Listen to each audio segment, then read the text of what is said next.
Bonjour à tous. Pour ceux qui ne me connaissent pas, je suis Maman Grace, activiste de la société civile congolaise. Donc, j'ai pour coutume de dire, surtout aux femmes congolaises, si tu ne fais pas la politique, tu la subiras. La preuve en est, on est nombreux à vivre à l'étranger aujourd'hui à cause de la mauvaise politique de notre pays. Nous sommes des lanceurs d'alerte et nous avons pour mission, nous, la sensibilisation et la conscientisation de notre peuple jusqu'à ce que le réveil soit général et que la prise de conscience soit totale. C'est lorsque notre peuple sera conscient que le pouvoir est entre ses mains pour lui et par lui. Ce n'est que là qu'on va faire tomber M. Sassou Nguesso, qui est en fin de règne.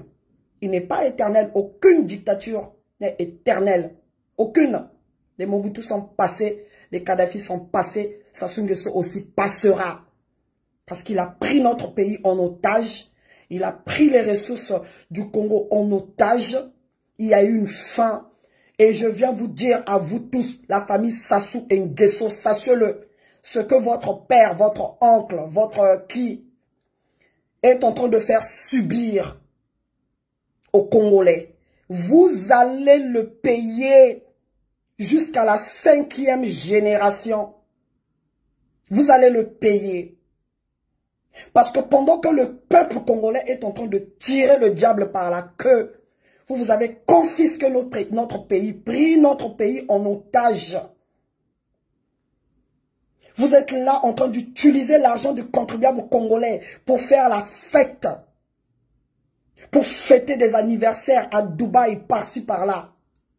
Les Congolais n'ont même pas le droit d'avoir 3 repas par jour.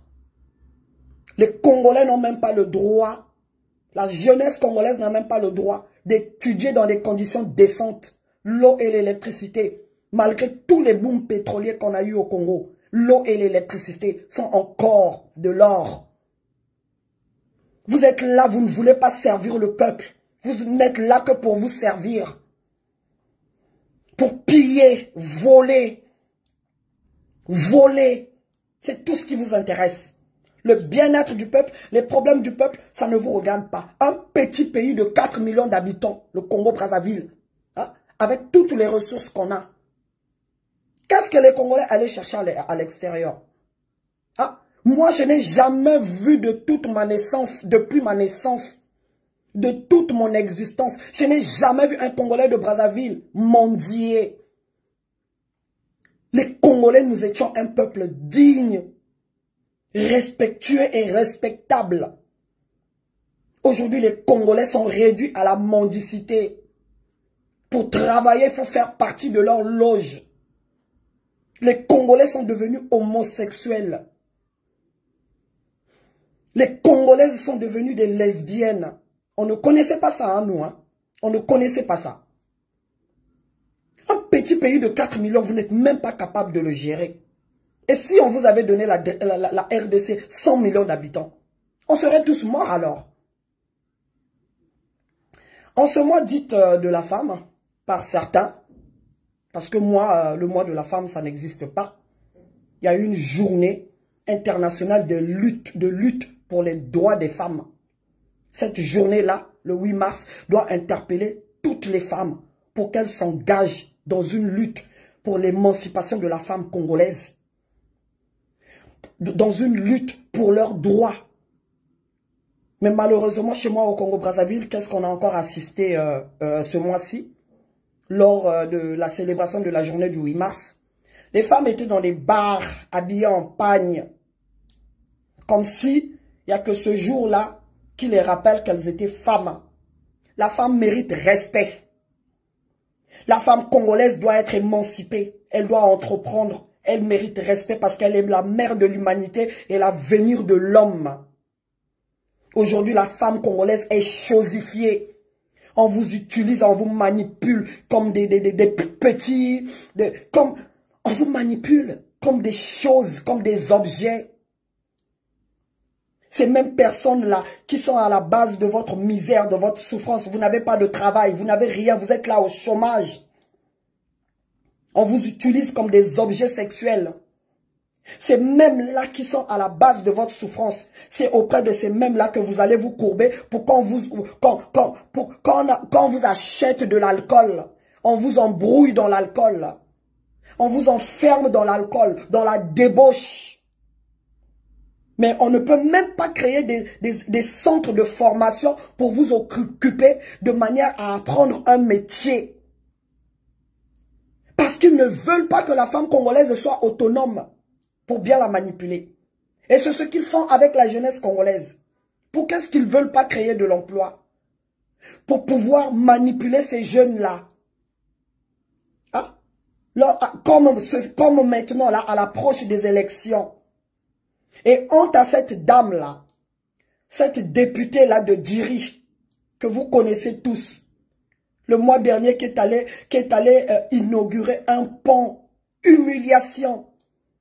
Un pays producteur de pétrole, on peut inaugurer un pont en bois, sans gêne. Et ces femmes-là se disent vraiment femmes. Elles ont donné aussi la vie à des êtres humains, à des hommes. À des hommes qui sont aujourd'hui aussi des cadres dans ce pays-là. C'est honteux. Il y a quelques jours de cela, il y a au moins 3 ou 4 jours, j'ai été contacté par des jeunes frères qui ont initié une cagnotte en faveur d'une jeune femme de 29 ans, Marlene Bemba, qui a été victime d'un accident de train au fond Tchétché à Pointe-Noire. Elle a été heurtée par le train. Elle a subi une intervention qui s'est mal passée. C'est comme si dans ce pays-là, et pourtant les Congolais sont allés à l'école. On a beaucoup de cadres. Mais une fois qu'ils arrivent au Congo, voilà, c'est comme si voilà, on a remplacé de la merde dans leur cerveau. Tous ces cadres-là, ces médecins-là deviennent... voilà, je ne sais pas où est-ce qu'ils mettent leurs compétences. Donc l'intervention déjà a été mal faite, ratée. Et cette fille se retrouve avec ses 2 jambes amputées. Je ne sais même pas comment est-ce qu'elle se débrouille lorsqu'elle a ses menstrues. Comment est-ce qu'elle se débrouille pour aller aux toilettes. Je n'ai même pas cherché à savoir. Parce que rien que de voir qu'une jeune fille, une jeune femme de 29 ans se retrouver dans cet état-là, handicapée, elle n'a même pas de fauteuil roulant. Alors que dans un pays responsable, dans un pays où vraiment la femme a un minimum de droit à la santé, c'est le chemin de fer Congo-Océan, le CFCO, qui devait prendre en charge cette femme. Une grande compagnie comme le CFCO, ils n'ont pas été capables de soigner cette jeune femme, abandonnée à elle-même. Je vous laisse l'écouter. Salut, je m'appelle Vanessa Marlene. Je suis née le 29 juillet 1993. Je suis à Brazzaville, au Congo-Brazzaville. J'avais eu un accident. Du coup, j'ai subi une amputation de 2 jambes. Et depuis que j'ai eu cet accident, je suis tout le temps à la maison. Je ne peux rien faire. J'utilise mes genoux pour faire tous les mouvements, me laver, faire tout ce que je peux faire avec mes genoux. Mais quand j'utilise mes genoux me font mal. Parfois ça fait sortir des ampoules, ça fait sortir une ampoule et du coup ça devient une blessure. C'est pourquoi je demande de l'aide. C'est pourquoi je demande à avoir des prothèses. Je demande de l'aide à l'association Evina et aux autres de me venir en aide. Merci.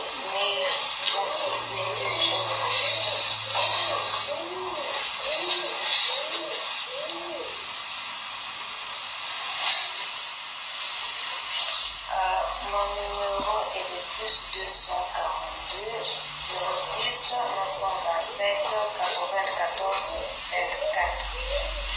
Merci. En tant que mère, lorsque j'ai reçu cette vidéo, et je vous dis que j'ai eu mal, je n'ai pas pu me retenir. J'ai contacté la fille pour m'enquérir de la situation. Donc, en tout cas, les amis, elle n'est pas de ma famille, hein, mais en tant que mère, j'ai un cœur. J'ai donné la vie. Je sais ce que c'est que donner la vie. J'ai connu les douleurs d'enfantement. Moi, je n'ai pas accouché par péridurale, là. J'ai toujours accouché naturellement. Donc, les douleurs de l'enfantement, là, je connais.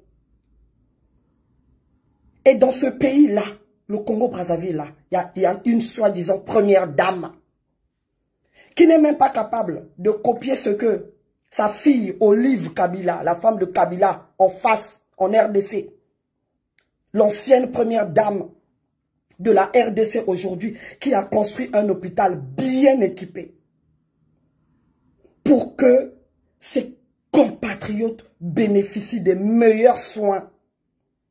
Et celle qui est dans mon pays là, tout ça, elle ne sait pas. On ne l'a jamais vue auprès même des orphelins, auprès des veuves, auprès des pauvres, des démunis. Pour faire quoi? Pour apporter son aide. Lorsque vous les voyez aller vers les Congolais, c'est toujours en période électorale. Quand il n'y a pas des élections, ils sont chez eux, assis chez eux. Parce qu'ils vous narguent, vous les Congolais. Vous êtes de la merde pour eux. Ils vous ont pris votre pays en otage. Ils ont pris vos ressources naturelles en otage. Le pétrole, ils ont des puits de pétrole personnels à eux sur la terre de mes ancêtres. Chacun d'eux a des puits de pétrole. Donc, ils s'en foutent de vous parce que vous-même, les Congolais, vous êtes devenus lâches et vous les avez laissés. Vous avez oublié que le pouvoir, c'est pour le peuple et c'est par le peuple. Et qu'il faut se battre pour arracher ce pouvoir-là entre les mains de ces brigands. C'est une famille de brigands. Même les femmes de cette famille-là ne sont pas capables d'être des mères, d'être sensibles à la souffrance de ces femmes-là. Vous avez célébré la journée internationale de la femme au Congo-Brazzaville là. Les femmes accouchent à même le sol. Allez-y voir à la maternité de Makelekele. Allez-y voir au CHU de Brazzaville. Allez-y voir même à l'hôpital Blanche-Gomez. Dans quelles conditions accouchent les femmes? Comment elles sont maltraitées par les sages-femmes? Elles sont insultées, traitées comme des moins que rien. Les femmes qui viennent donner la vie. Commencez déjà à vous battre pour ça. Que la femme congolaise accouche dans des conditions décentes. Ah, c'est à peine là que vous avez créé votre hôpital de Patra qu'on a vu des femmes dans une maternité donner la vie à des enfants avec leur nom à eux. C'est comme si on avait imposé à ces mamans-là de donner des enfants. Oh, il y a un qui s'appelle... il y a un qui a pris le nom du Premier ministre. Il y a un qui a pris le nom de cette sorcière de première dame. Et un autre s'appelle du nom de lui-même le dictateur Sassou Nguesso. Des trucs comme ça là. On instrumentalise le peuple, alors que vous oubliez que tout le travail que nous, la diaspora, nous faisons, le peuple nous suit et le peuple nous fait confiance. C'est pour ça que les Congolais nous appellent tous les jours pour solliciter notre aide. Parce qu'ils ont plus confiance en nous qu'à vous. Et vous, là où vous êtes dans votre âme et conscience, vous savez que le peuple ne vous aime pas, que le peuple vous a vomi. Vous vous maintenez au pouvoir là par la force des armes, par la terreur et le gangstérisme. Ce que vous faites là, c'est du voyeurisme, du banditisme. Les Congolais n'ont même pas le droit à la santé. Même pas le droit à la santé. Les Congolais n'ont même pas le droit à l'eau, à l'électricité. La jeunesse congolaise, nos enfants au Congo, n'ont même pas le droit d'étudier dans des conditions décentes. Vous n'êtes même pas capable, avec le bois qu'on a, de fournir des tables bancs dans toutes les écoles, malgré tous les booms pétroliers qu'il y a eu au Congo. Les Congolais ne sont même pas capables de se soigner. Et vous vous en foutez parce que toute votre famille, vous avez des cartes de séjour ici françaises. Vous venez profiter du système français. Vous vous faites soigner ici, vous et vos enfants, et vous trompez le peuple. Peuple congolais, réveillez-vous. Mais ça, vous ne pouvez plus continuer à dormir tranquille sur vos oreillers. Sachez-le que le réveil suit son cours. La mayonnaise est en train de prendre. Le Congo-Brazzaville aujourd'hui est une cocotte minute qui va exploser à n'importe quel moment. Le peuple congolais, au moment venu, va vous prouver que le pouvoir est entre ses mains. Et entre ses mains. Voilà. Même lorsqu'on n'a pas envie de parler, vous nous faites sortir. On est obligé de sortir pour venir parler. Pourquoi? Parce que ce qui se passe chez nous est inhumain. Regardez cette jeune fille-là, à son âge, 29 ans. Regardez même ses deux genoux. Vous voyez vous-même que l'opération a été mal faite. Je me demande, les médecins au Congo, que sont-ils devenus? Pour la plupart, nombreux ont étudié ici en Europe. Lorsque vous êtes en Europe, vous travaillez, vous respectez les normes des pays européens, du travail. Hein? Comment on travaille? Mais une fois arrivé en Afrique, au Congo, vous vous tropicalisez en mal. Qu'est-ce qu'on vous injecte? On ne comprend pas. Un pays là où la corruption bat son plein. Même pour sauver de vie, vous n'êtes même pas capable de faire le travail comme il faut. Hein? Alors que vous avez prêté serment, le serment d'Hippocrate, que vous n'êtes même pas capable d'honorer. Vous tous, vous qui faites souffrir le peuple congolais là, vous allez le payer, vos enfants vont le payer, vos petits-enfants, vos arrière-petits-enfants vont le payer. Ils vont le payer. Eh oui. Donc, en tout cas, je viens demander des prothèses pour cette jeune dame. À tous les citoyens congolais. À tous les citoyens du monde. Mes amis panafricains. Pardon. Elle n'est pas de ma famille. Si c'était de ma famille, j'allais même prendre un crédit. J'allais pas venir à l'écran. Elle a besoin de 4 millions pour son évacuation sanitaire. Chez nous, l'évacuation sanitaire est réservée pour la famille au pouvoir et pour les politiciens, les membres du gouvernement. Tellement que le pays est endetté, même ces évacuations sanitaires-là, le Congo ne paye pas. Vous-même, vous voyez sur les réseaux sociaux, les étudiants ne sont pas payés. Ils ne sont même pas capables de payer les universités là où étudient les Congolais boursiers de l'État. Les retraités sont à presque 3 ans de pension retraite impayée. Les étudiants congolais, 4 ans d'impayés de bourse. Qu'est-ce qu'on peut faire? Si c'était une jeune fille de la RDC, je pense que depuis que mes frères là ont lancé la cagnotte serait déjà à plus de 10 000 €. Ce genre de choses, nous on ne voyait pas ça, nous on n'a pas connu ça au Congo-Brazzaville. Le Congolais de Brazzaville était quelqu'un de fier, de respectable. Un petit pays, on avait le minimum. Le Congo pouvait devenir une petite Suisse, comme le pensait le professeur Pascal Lissouba, le défunt, paix à son âme. Ah. Le Congolais ne savait pas demander de l'argent à un inconnu. Aujourd'hui, les Congolais sont devenus des mendiants. On reçoit des demandes là des personnes même qu'on ne connaît pas. On envoie des Western Union à des personnes qu'on ne connaît pas. Regardez à quoi est-ce qu'ils ont réduit la jeunesse congolaise. Tout le monde rêve de quitter le pays. Donc, ne vous faites pas votre fanfaron là que vous faites sur Télé Foufou là, tous les jours là. Son excellence, son excellence. Les Congolais vous détestent. Parce que vous n'aimez pas du bien-être des Congolais. Tout ce que vous faites là, c'est pour montrer à la communauté internationale que vous travaillez. Même vos amis là, occidentaux là, ils savent que vous êtes mal élus et que vous ne foutez rien pour vos populations.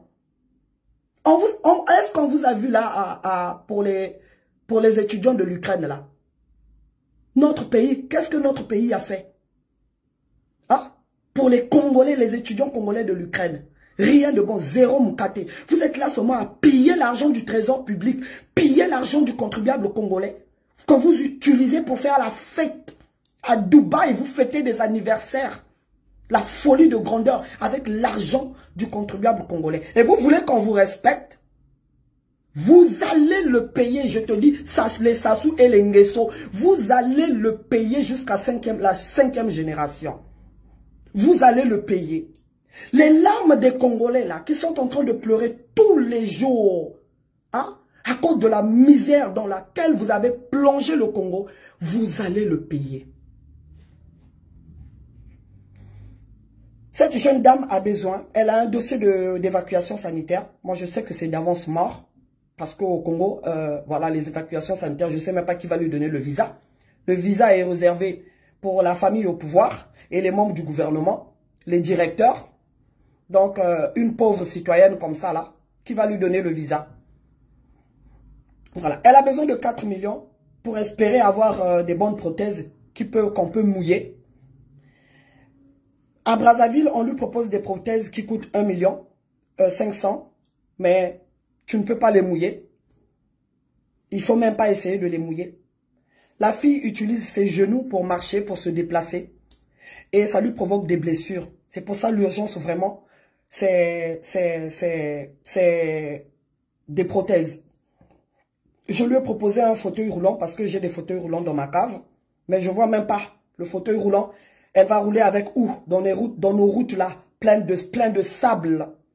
Elle va rouler, c'est pas pratique du tout, même un fauteuil roulant. Donc, ça sert même à rien. Elle a vraiment besoin de prothèses.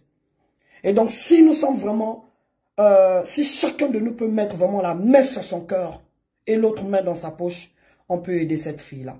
En tout cas, je compte sur nous tous. Même mes amis africains. En tout cas, contactez-moi. L'union fait la force. 10 euros, 10 euros, 10 euros. Si nous sommes 100, si nous sommes même 200 ou 500 à donner 10 euros, 10 euros, 10 euros, on pourra aider cette fille-là. En tout cas, tous ceux qui connaissent Maman Grâce, en tout cas, surtout vous les femmes, surtout vous les chrétiens, là, vous qui aimez seulement être bénis, vous qui aimez seulement aller tous les dimanches, aujourd'hui nous sommes dimanche, hein. Tous les dimanches vous êtes en l'église là, aujourd'hui nous sommes dimanche 20 mars. Tous les dimanches vous êtes à l'église là pour pleurer. Montrez-moi votre foi que votre Dieu existe par des actes. Parce qu'aujourd'hui là, l'église corps de Christ là, avec tout ce qu'on voit sur les réseaux sociaux là, ça ne donne même plus envie de prier. Apportez de l'aide. Aucune église n'a même des orphelinats, n'apporte même son soutien à ce genre de personnes, les handicapés de Congo. On n'a jamais vu. Des pasteurs qui ont fait des églises leur fonds de commerce, qui s'enrichissent, Là, j'attends que les pasteurs, appelez, elle vous a communiqué son numéro de téléphone. Allez nous montrer votre foi. Parce que la foi chrétienne se manifeste par l'amour de son prochain, d'abord. Montrez-nous votre foi par l'amour de son prochain, au lieu de nous fatiguer avec des versets bibliques et des messages sans fondement. Voilà. En tout cas, merci pour ceux qui réécoutaient la vidéo pour avoir les contacts de la fille. Pour ceux qui ne veulent pas contribuer sur la cagnotte, j'ai publié la cagnotte sur tous mes réseaux, sur tous mes contacts, à tous mes contacts. Contactez-la directement. Voilà. En tout cas, merci encore pour tous ceux qui vont suivre cette vidéo. Peuple congolais, prenez vos responsabilités. Vous allez dire que vous n'avez pas d'armes, vous n'avez pas d'argent. Vous êtes vous-même vos propres leaders. Ne faites confiance en personne. Organisez-vous parce que le tout viendra de l'intérieur. C'est vous qui êtes sur place là-bas. C'est vous qui êtes les vrais acteurs du changement. Arrêtez de vous laisser corrompre. Parce que là, les législatifs vont approcher là. Vous allez les voir, eux, ces députés là, revenir vers vous pour solliciter vos voix. Posez-leur des questions sur leur bilan. Et restez à la maison. Que vous allez voter ou pas. C'est eux, ils vont déjà nommer leurs députés. Donc, il faut rester chez vous à la maison. Ne vous embrouillez plus avec ça. On doit se concentrer à la chute de Denis Sassou Nguesso. Point barre. Voilà. Et je vous rassure qu'il tombera. Ah oui, parce que nous, on ne va pas dormir. Jusqu'à ce qu'il tombe.